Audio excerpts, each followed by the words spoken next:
All right, we're back. We're back. We're back. Week three wrap up. Week three wrap up. I know I'm a little late. For not a little late. I know I'm very late. Right. It's almost time to get the week four games kicked off. So, but we're gonna go over a couple of games. Right. Obviously, gonna talk about Oregon versus Oregon State, LSU versus South Carolina, Kansas State versus Arizona, and Georgia versus Kentucky. Those are the four games that we're going to focus on this particular week. But I want to start by saying that the Arizona versus Kansas State game, it kind of caught me by surprise in many aspects because I actually thought that Arizona was going to put a lot of pressure on Kansas State in terms of their ability to score, right? And watching the game, I did not know that Dino Babers was the offensive coordinator over at Arizona. So I do think that that's a pretty good fit.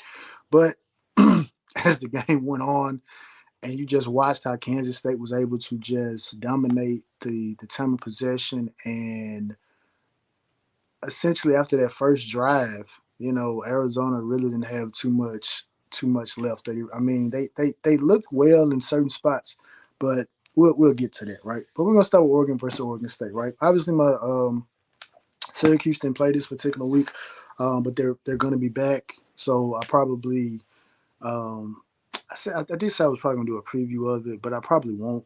I'll probably just wait till after the game is over, and then I'll kind of just touch on that. But Syracuse is playing Stanford this week, so this should be an interesting game, right? To kind of see how Syracuse looks after a bye week, right? But anyway, let's get to Oregon versus Oregon State.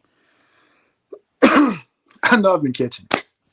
I've caught it, the first couple of weeks of the season, right? Because I said it. Oregon was my team to win the national championship. So as I told my co-host Chuck, and anytime Oregon versus anybody is brought up, I have to say they're gonna win. Not even though I know the likelihood of them going undefeated this upcoming season is probably going to be a very, very tall task.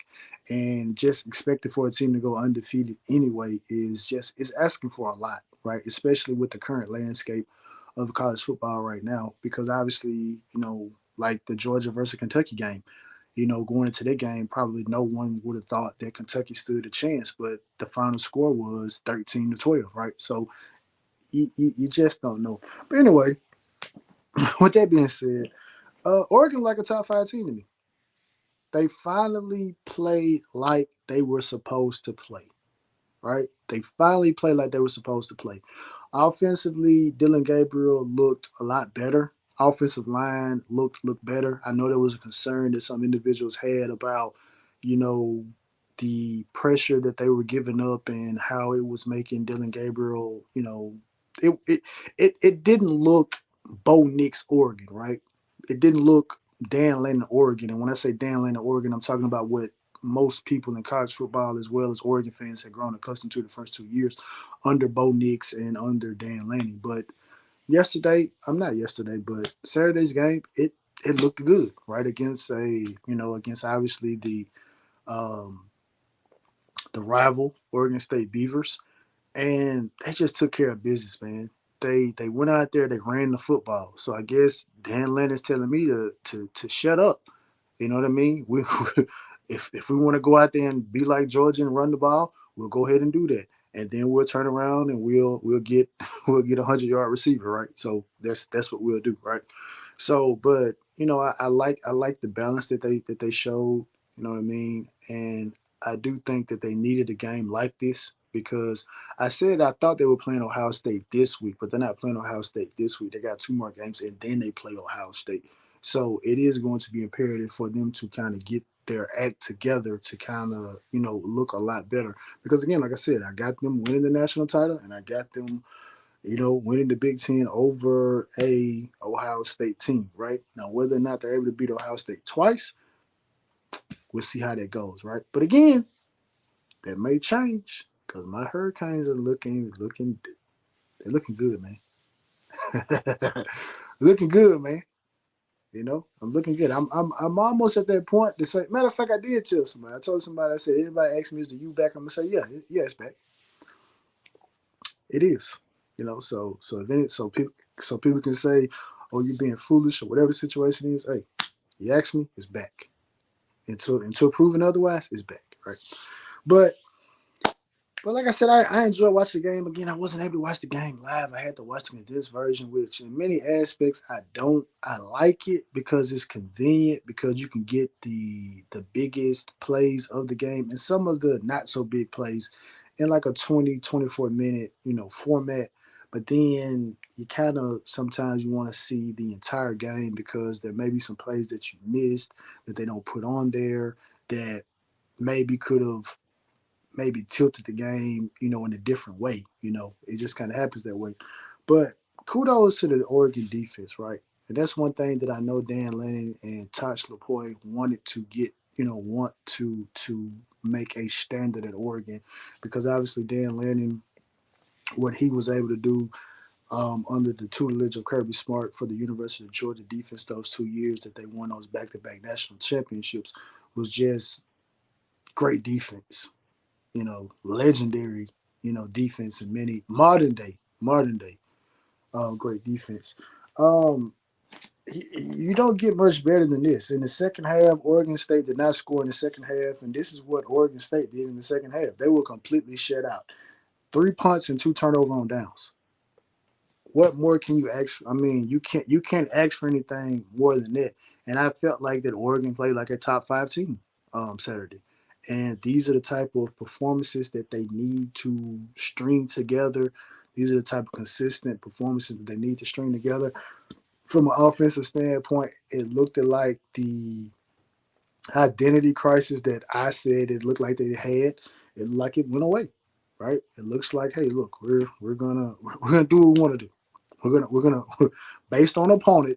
If we want to turn around and run the ball, that's what we're going to do. If we want to go out here, we want Dylan Gabriel to eat you up with Trayshawn Holden, Tez Johnson, and Evan Stewart. We're going to go out there and do that as well, right? So we're gonna pretty much do what we want to do. So got UCLA this week, right? So that should be an interesting game to kind of see what it is they're going to do, to see if they are actually getting into that championship level, that championship form. And what I mean by that championship form is that we're not necessarily looking at the opponent that we're playing.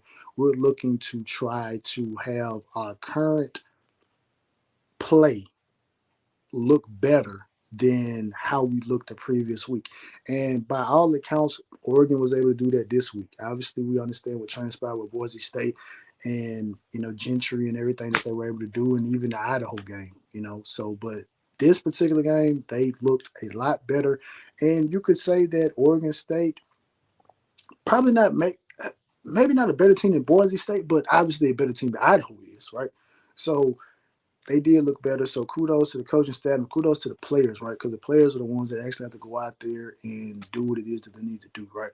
I do have again. I'm just looking at, like, I'm sitting here watching. I'm like, man, I know the type of work that Landon and company they did in the portal, and I know the type of work they've done in terms of high school recruiting, right? And from a defensive perspective, they need for this to look a certain way, right? So this game, this second half, if they can make this somewhat of the baseline and say, look, this is where it needs to be, and anything better than this, fantastic. But we have to make this the baseline. We cannot allow for this baseline to not be met in every game moving forward. And obviously, you are going to have a situation, because I do think a team like Ohio State, they come in and play a team like Ohio State. I do think this is going to be a situation where the baseline, you kind of let it go a little bit, but the rest of the schedule, like, that has to be the baseline, right? But great showing, great bounce back. Again, I know they had dropped in the polls a little bit after the Boise State and even the Idaho game, but I do think they're a top five team, man. I do think they're a top five team. So moving on, LSU South Carolina was a game that I watched, right? And the unfortunate thing about it, based on my work schedule, on the Saturdays that I work, it throws me off because I work the night shift. And so what ends up happening is, if I have slept the previous night before, it's so hard for me to go back to sleep the next day. And so my mindset was I'm gonna stay up for maybe 2 hours because me and my co-host Truckin, we do a pre-game show where we go through a couple of matchups, pick a winner. And I said, all right, after the show, I'm gonna get in bed. So I'm not gonna watch any games. And lo and behold, here I am sitting up here watching LSU versus South Carolina because it was a compelling game, right? It was a compelling game. As I'm sitting here watching the game, I mean, it was one of them games where you know how they say the last team with the ball is gonna win. That's That's like what I thought of the game, right? Lenore Sellers went down, but he did have a big time run where he just, I believe it was a 70 some odd yard run. And I was like, man, like, and to me, being a person that has watched college football for well over a decade, right? Well over a decade, and to see something like LSU's defense, something that for the better part of the decade plus that I've watched college football, for that to be a staple, for that to be the staple, not a staple, but be the staple of that program, for that defense to look as horrendous as it has looked since their national championship year, which they weren't that stellar that year.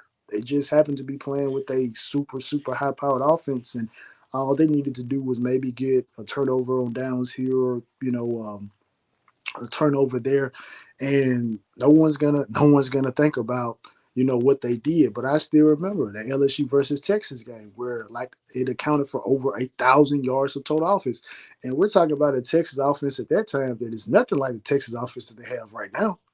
so so yeah, so it's almost disturbing to see how poorly their defense has been playing the past couple of years. But I mean, maybe Blake Baker, gets it together because I do think it's going to be imperative for their defense to step up if they do want to have a shot at being one of the playoff teams. Because the SEC, it looks like it's going to be tough. It's going to be tough. Tennessee looks good. Alabama looks good. Ole Miss is playing the way that they're playing. Missouri is playing really good. So it's it's going to be interesting, and obviously what's going on in the Big Ten. So they're going to have to beat one of these teams when they match up. And obviously, again, I can't forget about Texas. Texas look good, and then Oklahoma, the team that many people have said doesn't look like they're ready for the SEC. We're going to see how they look once they get their first taste of SEC. So it's going to be imperative for them to get their defense together because, by all accounts, the offense is there, right? The offense is there. I'm in a fantasy league. Matter of fact, I'm in two fantasy leagues, but there's one fantasy league I'm in particular, a college fantasy league. I got Kyron and Lacey. So I'm sitting here watching the game, and being in the fantasy, it makes you watch the game so much differently, right? Because I'm watching the game because I want to see my guy or guys, if I have multiple guys that are playing on teams, I want to see them do well, right? So by default, I'm rooting for you to win because I feel like the guy that I have on my fantasy, he's going to be a reason that you win. And so I'm sitting here watching the game. I'm like, why is Kyra and Lacey not in the game? Because they were bringing him in like in the red zone, and then but when they bring him in, they're targeting him. So I'm like, well, why is he not in the game in between the 20s, right? And so then towards the end of the game, I see they had wrapped his ankle, so maybe he was dealing with some type of little injury, something like that. But I'm gonna tell you, it was a play right towards the end of the game. It was an over route where they ran the safety off, and Kyron Lacey came from the slot, backside slot, ran an over route, and Garrett Nussmeier threw just a great pass. He was able to get both feet down. He goes out of bounds, and the ball pops out of his hand. So initially the referees rule it not a catch. So I'm up here like, oh, come on, bro. I need every one of these points because I was in a tight matchup with my opponent. So I was like, I need every one of these points from Kyron Lacey, right? But they went to review it. They came back from the review and they said, hey, it was a catch, right? So that was that. And obviously LSU goes on and gets the go ahead touchdown, and they go ahead and they win the game. But again, it was a good game, man. South Carolina, they they just looking at them, bro, they look like a very, very athletic team. Very athletic team, especially on that defensive line. Like they look very athletic, right? Rocket, the running back that they have, Rocket Sanders. I'm I'm telling you, this was a crazy sequence, right? So they were just talking about before his long touchdown run. They were at that very moment. They were just talking about how they spoke, how Blake Baker had spoke to Harold Perkins about how what position Harold Perkins, felt most comfortable with, right? In terms of getting him more involved. Because obviously coming in as a freshman and then after his freshman campaign, a lot of people were labeling, oh, well, Harold Perkins is the best defensive player in all of college football. And as soon as they're saying that, they're handing the ball off to Rocket Smith along the left side, and he just outruns the entire LSU defense. And I'm like, Brian Kelly, I mean, and to me, just looking at the game, it looks so reminiscent of the USC game, where it looked like LSU was in control of the game.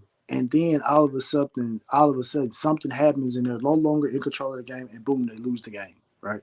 And that's what it looked like. But kudos to LSU's defense towards the end of the game. Obviously, Lenore Sellers went down, so they had to bring in the backup quarterback.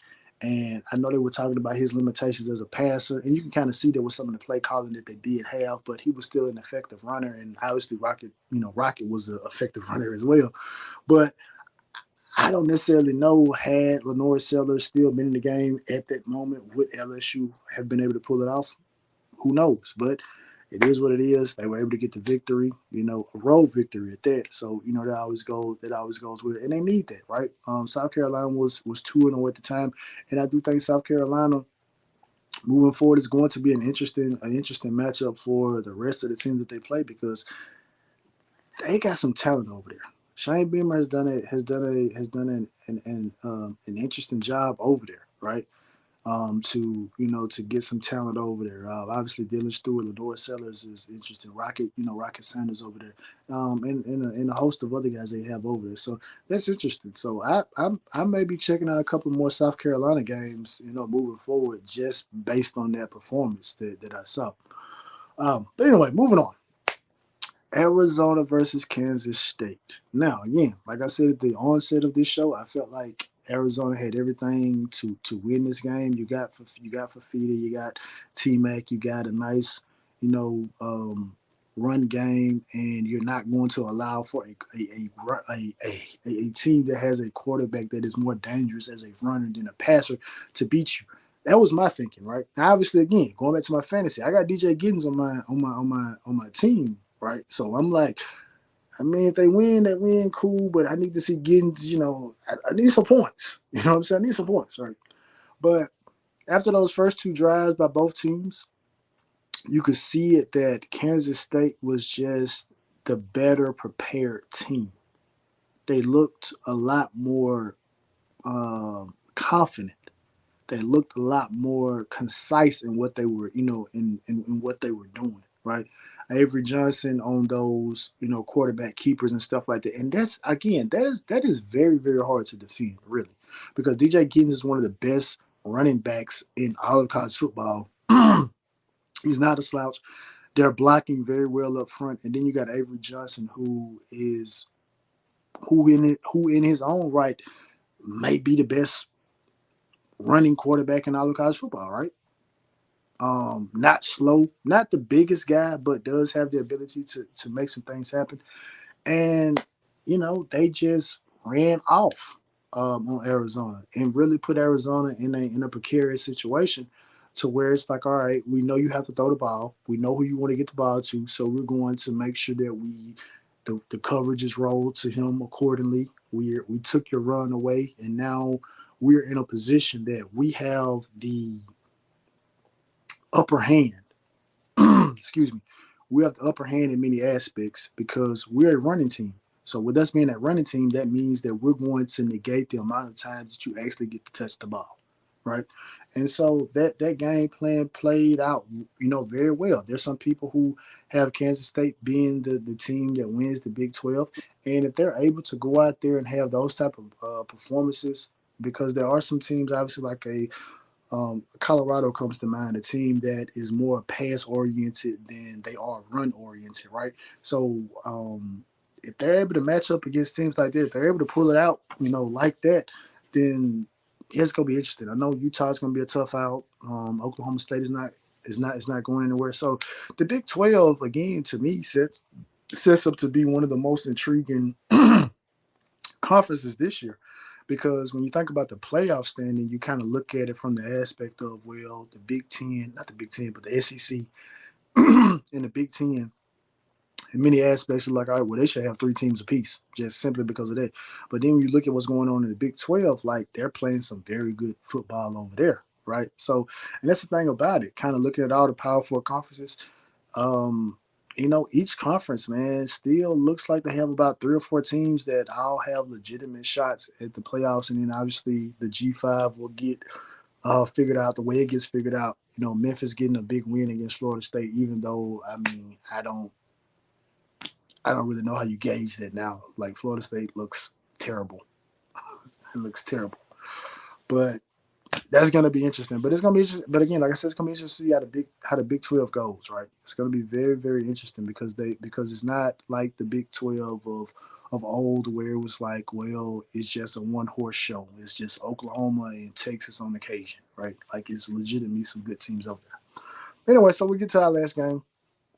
Georgia versus Kentucky, right? Again, a game where I'm sure a lot of people lost money. We got to start there first and foremost. A lot of people lost money because I don't think you could have asked anybody in Lexington, Kentucky, Athens, Georgia, Tuscaloosa, Alabama, Miami, Florida, Tallahassee, like anyone. Like, you couldn't have asked anyone. Do you feel like the final score would be 13-12, Georgia versus Kentucky?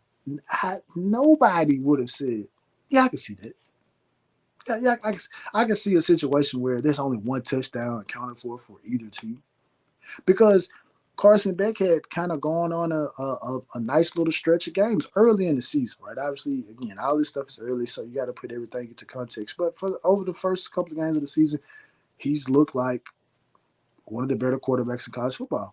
And against Kentucky, they made it. They made it tough. They made it tough. And obviously, Georgia were playing against their former quarterback in Brock Vandergrift.